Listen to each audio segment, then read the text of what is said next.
اعوذ باللہ من الشیطان الرجیم بسم اللہ الرحمن الرحیم۔ شروع اللہ کے بابرکت نام سے جو بڑا مہربان اور نہایت رحم کرنے والا ہے۔ دوستو، آج کی اس ویڈیو میں امام حسین اور ایک سفید کبوتر کے بارے میں بتائیں گے جس کو سن کر آپ کی آنکھوں میں آنسو آ جائیں گے۔ آپ سے گزارش ہے اس ویڈیو کو پورا ضرور دیکھیے گا۔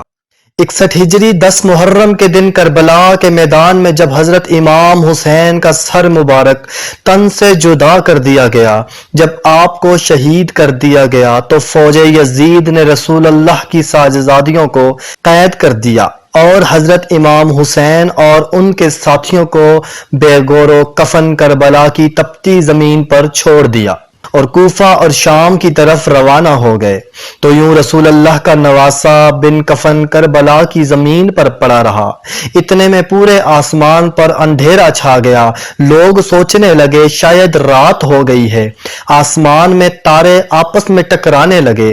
کہا جاتا ہے کہ اس وقت آسمان سے خون کی بارش ہونے لگی، یعنی حضرت امام حسین کے غم میں آسمان بھی خون کے آنسو رونے لگا۔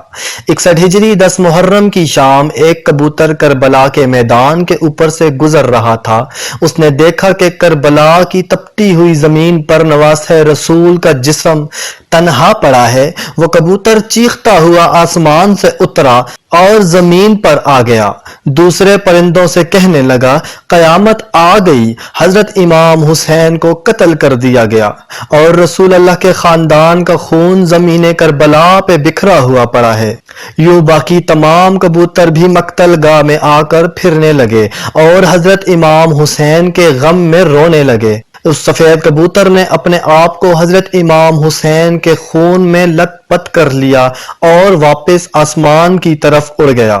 وہ کبوتر اڑتا ہوا مدینہ شریف پہنچ گیا اور طواف کے انداز میں حضور کے روضے کے ارد گرد چکر کاٹنے لگا۔ اس کبوتر کے پروں سے خون کے قطرے ٹپک رہے تھے۔ مدینہ کے لوگوں نے جب اس کبوتر کا حال دیکھا تو وہ پریشان ہونے لگے اور ایک دوسرے کو بولنے لگے کہ آخر یہ معاملہ کیا ہے۔ اس کے بعد جب مدینہ کے لوگوں کو حضرت امام حسین کی شہادت کی خبر ملی تو وہ لوگ تب سمجھے کہ سب سے پہلے ظاہری طور پر حضرت امام حسین کی شہادت کی خبر دربار رسول پر پہنچانے کے لیے یہ سفید کبوتر حاضر ہوا ہے۔ اس لیے بزرگوں نے ارشاد فرمایا کہ اس دنیا میں جو سفید رنگ کا کبوتر ہے وہ اس ہی کبوتر کی نسل سے ہے۔ اسی لیے اللہ نے ان سفید کبوتروں میں شفا اور برکت رکھی ہے۔ دوستو، تاریخ میں لکھا ہے کہ مدینہ کے باہر ایک گاؤں میں سیام نام کا ایک یہودی رہتا تھا جس کی ایک لڑکی تھی جو ظاہری شکل و صورت میں کافی اچھی تھی، مگر اس کو اچانک کوہڑ کا مرض لاحق ہو گیا جس کی وجہ سے اس کے ہاتھ، پاؤں اور اس کی آنکھوں نے کام کرنا بند کر دیا۔ وہ لڑکی نابینا ہو گئی اور اس کے پڑوس اور رشتہ دار اس کو شدید نفرت کی نگاہ سے دیکھنے لگے کہ کہیں یہ مرض اس لڑکی سے ہمیں بھی نہ لگ جائے۔ جب اس یہودی نے دیکھا کہ سب لوگ اس کی بیٹی کو نفرت کی نگاہ سے دیکھتے ہیں تو وہ یہودی تنگ آ کر اپنی اس بیٹی کو لے کر اس گاؤں سے نکل گیا اور دور جا کر ایک باغ میں رہنے لگا۔ اب وہ یہودی دن بھر شہر میں کام کرتا اور شام کو باغ میں اس لڑکی کے پاس آ جاتا۔ ایک دن اتفاق سے ایسا ہوا کہ وہ یہودی اپنے کام میں اتنا زیادہ مصروف ہو گیا کہ وہ شام میں اس باغ میں اپنی بیٹی کے پاس نہ آ سکا۔ جب اس نابینا لڑکی کا باپ اس کے پاس شام کو باغ میں نہ پہنچ سکا تو لڑکی گرتے پڑتے ایک درخت کے نیچے جا پہنچی اور رونے لگی۔ اس لڑکی نے اس درخت کے نیچے اب پوری رات گزار دی۔ جب صبح ہوئی تو اس لڑکی نے اپنے قریب ہی دوسرے درخت کے اوپر پرندے کی چیخ بھری آواز سنی۔ اس آواز میں اتنا زیادہ درد تھا کہ وہ لڑکی اپنے آپ کو روک نہ پائی اور گرتے گرتے اس دوسرے درخت کے پاس پہنچ گئی۔ حالانکہ وہ لڑکی دیکھ نہیں سکتی تھی لیکن پھر بھی سر اوپر کر کے اس پرندے کی طرف دیکھنے کی کوشش کر رہی تھی کہ اتنے میں اس کبوتر کے پر سے خون کا ایک قطرہ اس لڑکی کی آنکھ میں جا گرا۔ اس خون کا گرنا تھا کہ حضرت امام حسین کے خون کی برکت کی وجہ سے اس لڑکی کی آنکھ ٹھیک ہو گئی، اس میں روشنی آ گئی، وہ لڑکی اس آنکھ سے دیکھنے لگی، پھر خون کا ایک اور قطرہ اس کی دوسری آنکھ میں گرا تو اس کی دونوں آنکھیں ٹھیک ہو گئی۔ یہ دیکھ کر وہ لڑکی بہت حیران ہوئی اور اس درخت کے اوپر دیکھنے لگی تو اس نے دیکھا کہ خون میں لت پت سفید کبوتر بیٹھا ہوا ہے اور وہ لڑکی اس کو دیکھ رہی تھی۔ اتنے میں خون کے کچھ اور قطرے اس کے جسم پر گر گئے۔ حضرت امام حسین کے خون کی برکت سے اس لڑکی کی تمام بیماریاں ختم ہو گئی۔ اب وہ لڑکی اس طرح سے ہو گئی جیسے کہ کبھی اس کو کوئی مرض تھا ہی نہیں۔ اس کے بعد وہ لڑکی خوشی خوشی اٹھی اور اپنے باپ کی تلاش میں نکل گئی۔ اب وہ لڑکی باغ سے باہر نکل ہی رہی تھی کہ اتنے میں وہ یہودی سامنے سے آتا ہوا دکھائی دیا۔ وہ یہودی پاس آیا تو وہ اپنی اس بیٹی کو پہچان نہ سکا۔ اس لڑکی کو اجنبی سمجھ کر پوچھنے لگا کہ تم کون ہو اور اس باغ میں کیا کر رہی ہے؟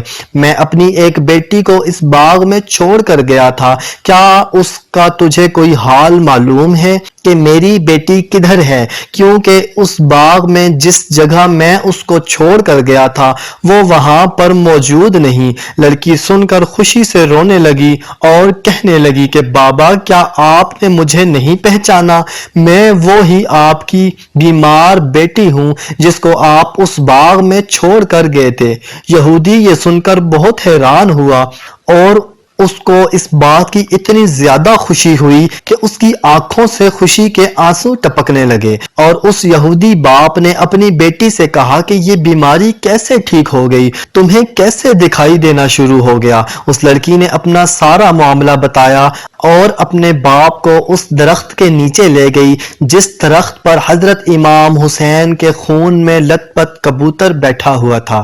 وہ کبوتر ابھی بھی اسی درخت پر بیٹھا تھا اور روتے ہوئے دردناک آواز نکال رہا تھا۔ یہودی نے اس کبوتر کی جانب ہو کر کہا، اے مبارک پرندے، تیری اس دردناک آواز کے پیچھے کیا وجہ ہے اور تیرے پروں سے ٹپکنے والا خون مبارک کس کا ہے جس میں اللہ نے اتنی برکت رکھی ہے؟ خیر، جیسے تیسے کر کے اس یہودی نے اس پرندے کے بارے میں معلومات جمع کر لی۔ جب اس یہودی کو پتہ چلا کہ جو خون کبوتر کے اوپر لگا ہوا ہے یہ حضرت امام حسین کا ہے اور اس ہی خون کی برکت سے میری بیٹی ٹھیک ہوئی ہے، اس کو دکھائی دینا شروع ہو گیا ہے اور اس کا کوڑ کا مرض بھی ختم ہو گیا ہے، تو وہ کہنے لگا کہ اگر حضرت امام حسین کے نانا حق پر نہ ہوتے، اگر نواسہ رسول حق پر نہ ہوتے تو آپ کے خون کے قطروں میں ایسی خیر و برکت کا ظہور پیدا نہ ہوتا اور میری اس معذور بیٹی کو شفا نہ ملتی۔ اسی لمحے یہودی اپنی بیٹی کے ہمراہ کلمہ پڑھ کر مسلمان ہو گیا، اور پھر جب بھی اسلام قبول کرنے کی کوئی وجہ پوچھتا تو وہ اس واقعے کو پورا تفصیل کے ساتھ بیان کرتا۔ سلام ہو رسول اللہ کے خاندان پر، سلام ہو اس ناحق خون پر جو اسلام کی بقا کے لیے زمین کربلا پہ بہتا رہا۔ اللہ ہم سب کو نبی کے دین پر چلنے کی توفیق عطا فرمائے۔